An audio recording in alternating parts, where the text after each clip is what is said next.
Sean Casey here. A couple days ago I posted on Instagram a Q&A. So we're gonna start answering some questions along when I'm doing my back workout. First question, how do you get shredded?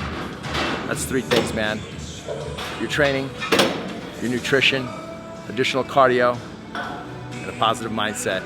The most important one out of all 3 of those is nutrition, guys. You gotta be clean, you gotta get the program that works for you so you're losing fat and gaining muscle.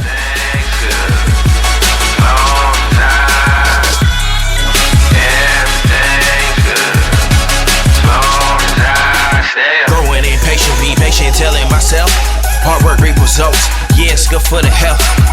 Next question is goal setting. Goal setting is super important if you want to achieve something in an accelerated pace. But first you got to be clear on what do you want and why do you want that goal.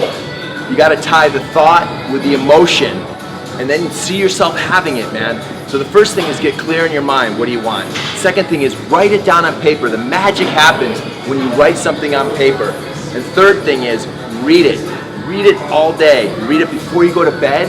Read it when you get up, because then you're focused and you're gonna bring that energy and you're gonna attract those situations and people that are here to help you achieve that goal. But you can have that big dream, but you might not believe it right away. So chunk it down. What's your 1 week, 1 day, 1 month, 3 month, 1 year goal?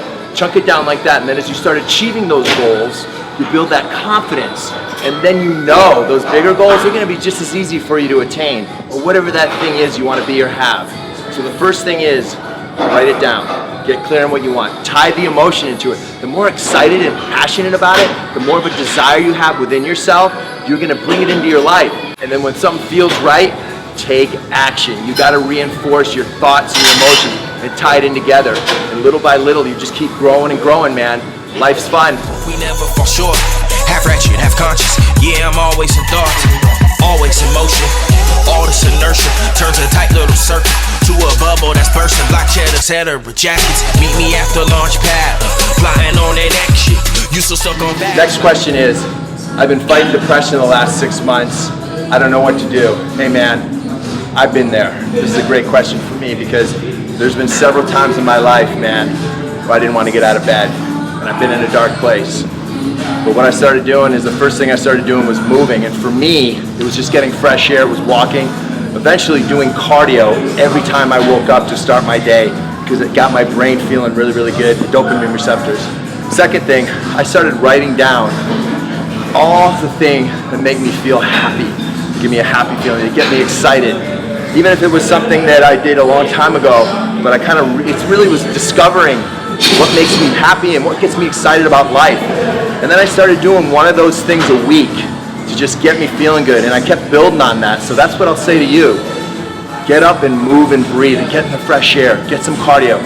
And then do one thing a day that makes you exciting. Maybe it's just getting a book that inspires you too, so you're feeding your mind with positive things, but get that list down and start building that with small goals, and you're on your way.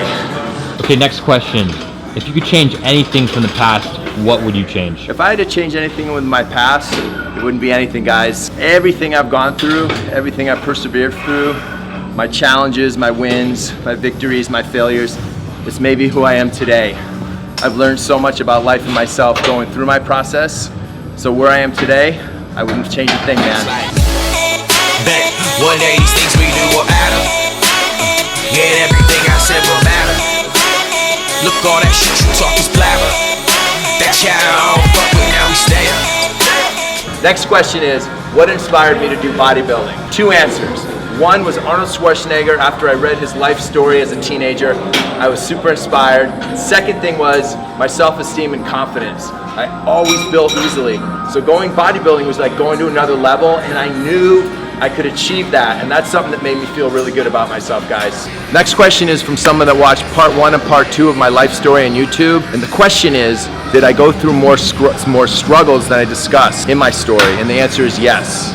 I dealt with depression, I dealt with anxiety, bulimia, and anorexia, eating disorders, and the one that carried the longest for me was emotional validation from people about my looks and my body, especially women, for my self-esteem, which was really unhealthy. There are a few others, and as you get to know me, I'm gonna go more in depth with these because I think and believe it can help others going through those same challenges in their life. This life we living hella dangerous. This life we living hella dangerous. It's dangerous, it ain't for all of us. Everything's good. Long time. Okay, Dad, what is your opinion on steroid use versus using other drugs such as heroin, cocaine, all those other things? Aren't they both considered addictions? Why would it be okay to injecting anabolics but not heroin? Is it because anabolics have some positive benefit but heroin doesn't? Right. Where is the dividing line between drugs? That's a great question. There's many things in our society, in our life today, that can become addicting in a negative way. For me, in my experience, from shooting heroin and cocaine in my veins to getting off that, to doing my first steroid cycle, was a huge difference in my life. I did not take steroids in an abusive way. I went to a doctor, got my blood work done, and got just enough to get me ready for a bodybuilding show, which actually was super positive for me. Do some people get addicted to steroids? They may. People get addicted to sugar, people get addicted to sex, people get addicted to gaming, people get addicted to a lot of things.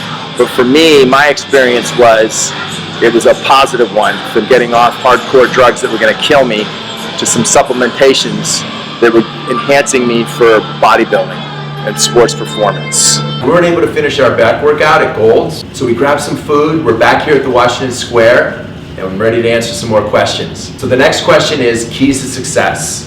The keys to success are within you. Anyone out there, it has nothing to do with anything outside yourself. If you have a desire, you turn it into a goal. And from that goal, you start visualizing. And you work on this every day, man. You start thinking about what you want. You start doing the things that get you there. But more than anything, you pay attention to the situations and people that come into your life, and you take action. Because the more you focus on it, it gives you energy. And with that energy, you attract your situations and opportunities. But you gotta take that action, guys. And then set those smaller goals. And as you start building more confidence and believability, set bigger goals. You know why? Because you know you can. Because it's like a muscle. Every day you're developing that confidence and belief in yourself, and knowing that whatever you put your mind to, you can have, do, or be. And I know that sounds kind of cliche, but it's true. So the keys to success starts with you. And then from there, make it happen, man. Next question is, if I have only 3 days a week and 30 minutes for working out, what's the best to do? Yoga, cardio, weights, combination. Bottom line, guys, the best and most effective way to get all your energy and work your cardiorespiratory, gain muscle and strength, and look awesome as long as your diet's together is circuit training with weights, and with heavy enough weight so you're overloading your musculoskeletal system. But you can do it in 30 minutes, man. Once I broke my leg, I fractured my leg. I couldn't do anything on lower body, but I did intense circuits with my upper body from anywhere from 20 to 30 minutes. I dialed in my diet, man. I was shredded. I blew myself away. I turned a negative into a positive. I turned to having an injury to building my best physique in years when I was injured like that. So that's why circuit training is the most effective and efficient way to get in shape and stay healthy. Hey guys, thank you for watching my video. If there's anything, training, nutrition, life, addiction, recovery, anything I can help you with, information that can make you a better you, let me know, man. Leave a comment below. Thank you. I'll see you next video, man.